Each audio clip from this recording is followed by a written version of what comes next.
तो खबरें दमदार में आपको यूपी की बड़ी खबरें दिखाएं। इससे पहले आपको दिखाते हैं एक उत्तराखंड से आ रही बड़ी तस्वीर। यहां देवप्रयाग में बादल फट गया है। बड़ी घटना देवप्रयाग में। एक बार फिर कुदरत का कहर, भारी तबाही की आशंका बादल फटने से। और ये इसके बाद जो हालात बने हैं, जो बादल फटने के बाद देखिए मलबा किस तरह से नीचे गिरा है। ये तस्वीर उसी की गवाही दे रहा है। बड़ी मात्रा में मलबा नीचे खिसक आया बादल फटने के बाद और इससे बड़ी तबाही की आशंका जताई जा रही है। ये टिहरी के देवप्रयाग की तस्वीर। देखिए मलबे का ढेर किस तरह नीचे की तरफ रुक कर रहा है। रास्ते में आने वाली हर चीजों को इसने अपनी जद में लिया है। कितना नुकसान हुआ है इसका इस वक्त आकलन चल रहा है। कई मकान, कई दुकान बह गए हैं, ये जानकारी जरूर मिल रही है। भारी तबाही की आशंका जताई जा रही है। बादल फटने के बाद मलबे का बड़ा सैलाब सा नीचे की तरफ गिरा। बस फिर रहना होगा। कई दुकान, कई मकान इसमें ध्वस्त होने की आशंका है। तबाही का आंकड़ा बड़ा हो सकता है।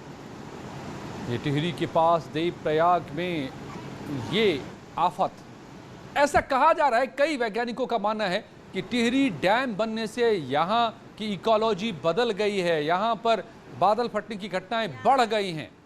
टिहरी डैम में जो बड़ी मात्रा में पानी जमा है वो बदल रहा है यहाँ का पूरा माहौल। और ब्रेकिंग न्यूज गोरखपुर से है। यहां पर पुलिस की कार्रवाई पर भीड़ भड़क गई। गोरखपुर के तुर्कमानपुर में पुलिस की कार्रवाई से भड़के लोग। भीड़ ने चौकी इंचार्ज को दौड़ा दिया। मामला बढ़ने पर एडीएम सिटी ने कमान संभाली। भारी पुलिस फोर्स के साथ यहां फ्लैग मार्च किया। चौकी इंचार्ज पर कार्रवाई की मांग कर रहे थे लोग। भीड़ ने चौकी इंचार्ज को यहां दौड़ा दिया। कोविड कर्फ्यू का पालन करवाने गई पुलिस टीम पर लोग भड़क गए। फोर्स बुलानी पड़ी। देते हुए मेरे कॉलर को पकड़ करके खींचना शुरू ठीक है। जिस रफ्तार से इन दिनों कोविड का कहर चारों तरफ फैला हुआ है, अब भी कुछ लोग इसे मानने को तैयार नहीं और उनसे कोविड के नियमों का पालन करवाने गई पुलिस की टीम पर ही हमला बोल दिया।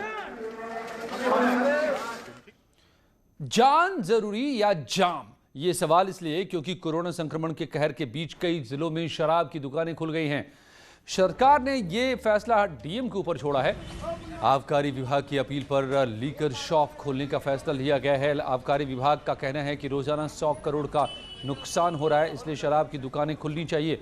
जिले के हालात को देखकर डीएम फैसला लेंगे कि वो वहाँ दुकानें कहाँ खुले और किस जिले में ना खुले। जहाँ पर जितने मरीज किस तरह के हालात, इस हिसाब से तय करना होगा।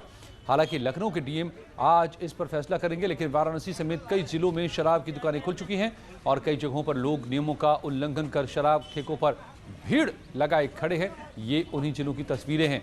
नोएडा, अलीगढ़, कानपुर देहात, कानपुर, मेरठ, वाराणसी में शराब की दुकानें क्या खुली, तमाम लोगों की देखिए किस तरह से लंबी लाइनें लग गई।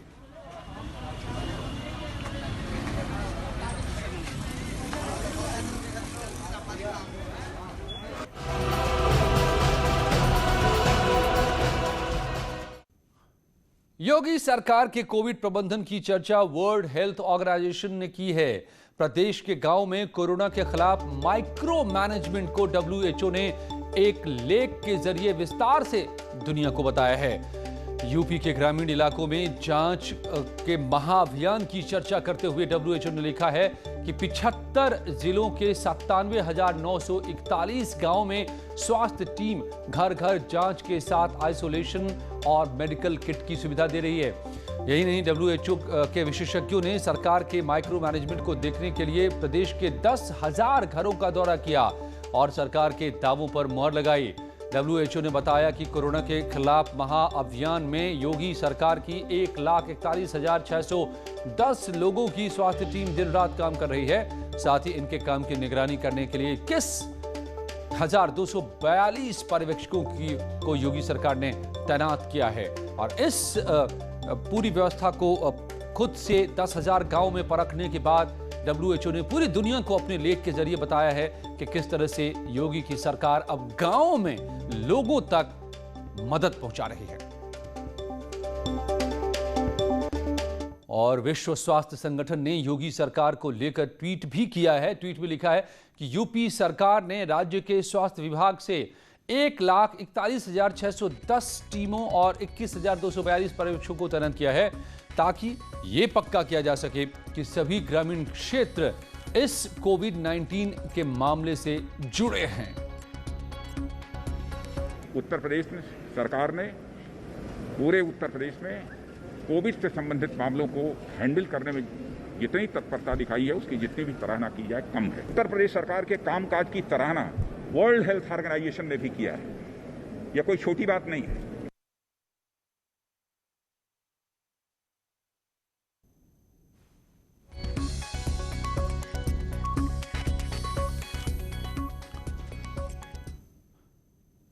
तो कोविड कंट्रोल के लिए गांव में चलाए जा रहे अभियान के अच्छे नतीजे भी आ रहे हैं।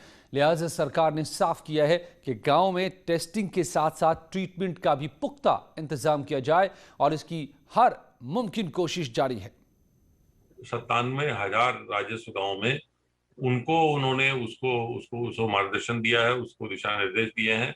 और ये एक अपने आप में एक अनूठा अभियान है जिसमें कि हमारी टीमें जो निगरानी समितियां हैं बनी हुई ऑलरेडी गांव में, प्लस जो हमारी RRTs हैं वो गांव-गांव में जा रही हैं। निगरानी समितियां लक्षण युक्त व्यक्तियों की पहचान कर रही हैं। लक्षण युक्त व्यक्तियों की पहचान करके उनको बिना अभी टेस्ट नहीं भी हुआ है तब भी उनको मेडिकल किट उपलब्ध करा दे रही हैं।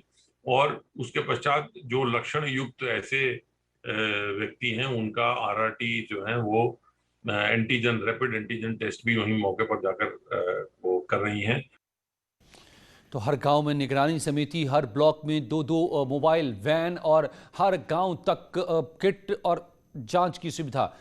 क्या WHO की तारीफ से पता चलता है कि यूपी में अब जंग गांव में भी बड़े पैमाने पर सरकार शुरू कर चुकी है और इसका फायदा पहुंचेगा, या फिर जो विपक्ष को लगता है, आज भी विपक्ष के नेताओं ने दावा किया है कि भयावह स्थिति है।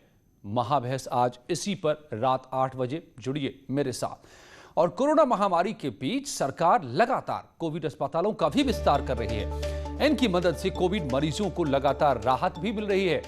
आज केंद्रीय रक्षा मंत्री राजनाथ सिंह और मुख्यमंत्री योगी आदित्यनाथ ने मिलकर एक और अस्पताल की सौगात दी है। इस अस्पताल की मदद से कोरोना मरीजों को बड़ी राहत मिलेगी क्योंकि इस अस्पताल में बेहतरीन सुविधाएं हैं जो कोरोना मरीजों के लिए मददगार साबित होंगी।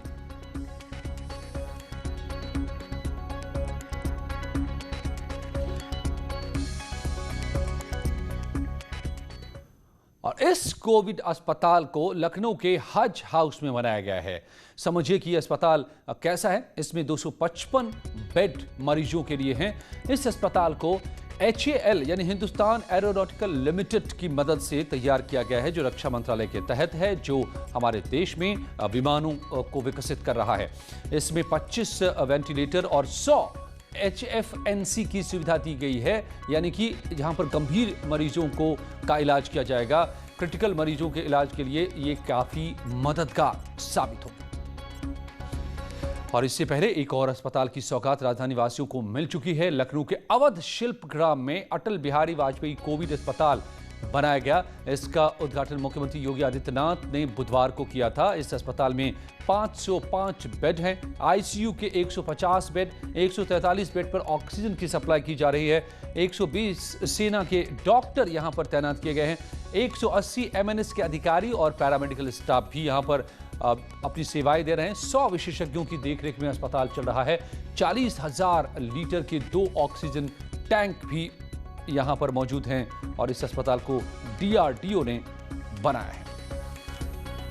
जो लगभग 25 वेंटिलेटर्स और अप्रॉक्सीमेटली 100 के आसपास यहाँ पर HFNC यानी जो क्रिटिकल जो केसेस होंगे इनके ट्रीटमेंट की यहाँ पर बहुत ही अच्छी व्यवस्था की गई है। और आज 255 बेड का डेडिकेटेड कोविड हॉस्पिटल HAL की मदद से लखनऊ में फिर से प्रारंभ हो रहा है। और मथुरा में कोरोना से लोगों को बचाने के लिए 104 बेड का 9वां अस्पताल तैयार किया गया है। इसकी शुरुआत आज से की गई है। कोरोना मरीजों को बेहतर इलाज मिले और मरीजों के तीमारदारों को कोई असुविधा न हो, इसके लिए भी यहाँ पर खास इंतजाम किए गए हैं। डीएम और नगर आयुक्त ने अस्पताल में ऑक्सीजन मीटर, बेड और आईसीयू हॉल का निरीक्षण किया। अधिकारियों के साथ बैठक करके जरूरी दिशा निर्देश भी दिए। इक्विपमेंट्स की आवश्यकता थी वो क्रय किए गए, लाए गए और ऑक्सीजन पाइपलाइन का भी निर्माण तत्काल शुरू कर दिया गया। अगर हम बात करें तो कोरोना की जनपद में क्या स्थिति है? अभी इस समय पर पिछले कुछ दिनों से लगातार जो कोरोना के केसेस है उसमें गिरावट भी आ रही है, सुधार आ रहा है और हमारे पास जनपद में जो ऑक्सीजन बेड्स की अवेलेबिलिटी है वो काफ़ी कंफर्टेबल है। इस समय पर हमारे पास आईसीयू बेड्स भी अवेलेबल हैं, ऑक्सीजन बेड्स भी अवेलेबल हैं, तो हमारे किसी भी पेशेंट को कहीं पर भी आवश्यकता है एडमिट होने की, वो आवश्यकता हम पूरी कर पा रहे हैं। डिस्ट्रिक्ट में जो ऑक्सीजन की निर्बाध उपलब्धता वो भी बड़े कंफर्टेबली अचीव हो रही है और हमारे पास आगे काफ़ी समय के लिए ऑक्सीजन की अवेलेबिलिटी भी है। तो जो रिक्वायरमेंट्स जनपद में किसी चीज़ की रहती हैं कोविड को लेके, वो सारी रिक्वायरमेंट्स यहाँ पर पूरी हैं। कोविड-19 को मात देने के लिए प्रदेश और केंद्र सरकार लगातार प्रयासरत है और उसी प्रयास का सार्थक परिणाम है मथुरा का स्वर्ण जयंती हॉस्पिटल, जहां जिला प्रशासन ने महज कुछ दिनों में 104 बेड का ऑक्सीजन वाला अस्पताल तैयार किया है। केंद्रीय मंत्री धर्मेंद्र प्रधान की पहल पर तैयार हुए इस हॉस्पिटल के माध्यम से उन लोगों को राहत मिलेगी जो ऑक्सीजन की कमी के चलते दम तोड़ रहे थे। नितिन गौतम, न्यूज़ 18, मथुरा। और कोरोना से निपटने के लिए यूपी पुलिस की लगातार इंतजाम में जुटी हुई है। ADG law and order Prashant Kumar के मुताबिक पुलिस ने अपने संसाधनों से जिलों की पुलिस लाइन में कोविड सेंटर बनाए हैं, जहां मरीजों का इलाज किया जा रहा है। पुलिस लाइंस में बने कोविड सेंटर में 260 बेड ऑक्सीजन की सुविधा वाले भी हैं। इन अस्पतालों में कोविड पॉजिटिव पुलिस कर्मियों का इलाज चल रहा है। एडीजी के मुताबिक पूरे राज्य में कुल 4,256 पुलिस के जवान कोरोना पॉजिटिव हैं, जबकि अब तक 15,000 से ज्यादा पुलिसकर्मी ठीक हो चुके हैं।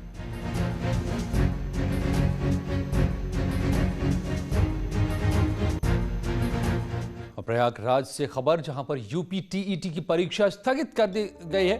18 मई से फॉर्म भरे जाने थे, मगर फिलहाल यूपी टीईटी की परीक्षा को खत्म कर दिया गया है। 25 जुलाई को यूपी की टेट की परीक्षा होनी थी, 18 मई से इस फॉर्म भरे जाने थे। कोविड की वजह से परीक्षा को टाल दिया गया है। अगले आदेश तक अब ये परीक्षा टालती गई है। कोरोना की वजह से टाली गई है परीक्षा। यूपी टीचर्स एलिजिबिलिटी टेस्ट यानी शिक्षक पात्रता परीक्षा जो 25 जुलाई को होनी थी, 18 मई से फॉर्म भरा जाना था, मगर इन्हें फिलहाल टाल दिया गया है। अगले आदेश तक अब परीक्षा नहीं होगी। आगे हालातों को देखते हुए फैसला लिया जाएगा। कब फैसला लिया जाएगा ये भी हालातों पर ही निर्भर करेगा। जब तक कोविड के इस तरह के हालात जो कि अभी बने हुए हैं, तब तक परीक्षा नहीं। 18 मई से फॉर्म भरा जाना था, वो अब नहीं भरा जाएगा और 25 मई को जो परीक्षा होनी थी यूपी टीईटी की, उसे भी रद्द कर दिया गया है। फिलहाल इसे टाल दिया गया है।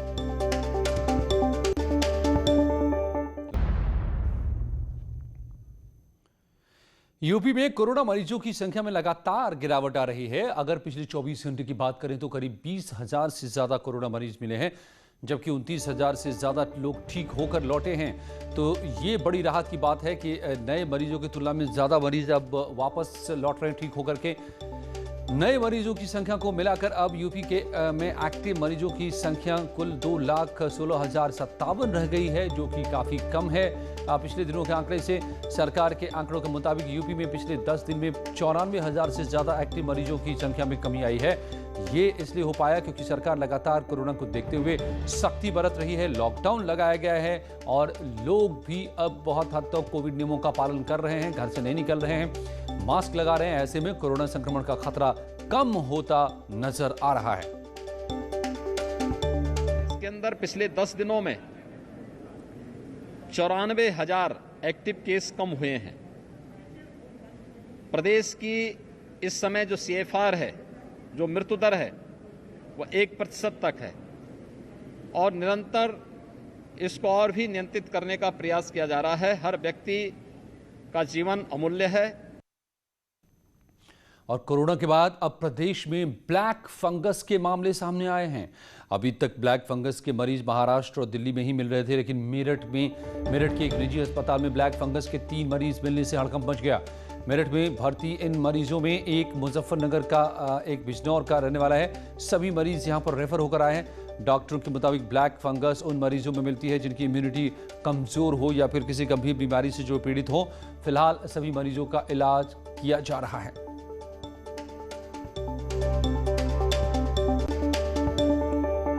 और यूपी की अलग अलग जेलों में बंद 10,000 कैदियों को योगी सरकार जल्द रिहा कर सकती है। इन कैदियों को पैरोल पर रिहा किया जा रहा है। जल्द ही कैदियों को अलग अलग फेज में रिहा किया जाएगा। इसकी शुरुआत भी कर दी गई है। कोरोना की दूसरी लहर में तमाम एहतियात के बावजूद हालात बिगड़ रहे हैं। जेलों में भी कैदी संक्रमित हो रहे हैं। ऐसे में सुप्रीम कोर्ट ने जेलों से कैदियों की संख्या कम करने के आदेश दिए हैं।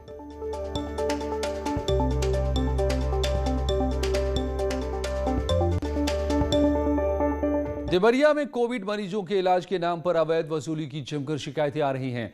सावित्री अस्पताल प्रबंधन पर भी मरीजों के परिजनों ने बेहिसाब रकम मांगने का आरोप लगाया है। लोगों का आरोप है कि अस्पताल में ऑक्सीजन के लिए 1 घंटे में 500 रुपये वसूले जा रहे हैं और मजबूरी में 15,000 रुपये देकर बाहर से ब्लैक में ऑक्सीजन सिलेंडर खरीदना पड़ रहा है। पूरे मामले की शिकायत मिलने पर डीएम ने जांच कराने की बात कही है। हालांकि अस्पताल प्रबंधन ने सभी आरोपों को खारिज कर दिया है।